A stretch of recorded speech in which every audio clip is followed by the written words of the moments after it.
السلام عليكم ورحمة الله وبركاته. أهلا بكم في قناتكم أخبار الدنيا. أتمنى أن تكونوا في تمام الصحة والعافية إن شاء الله.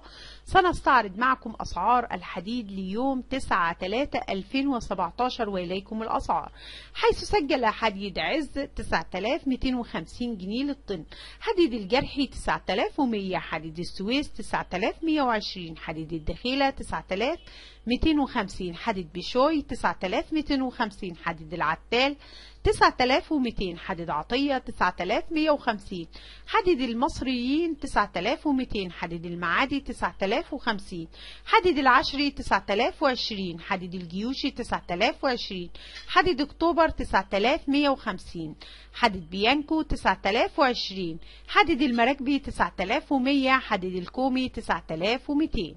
شكرا لاستماعكم الفيديو، برجاء الاشتراك بالقناة ودعمكم لنا، وجزاكم الله كل الخير.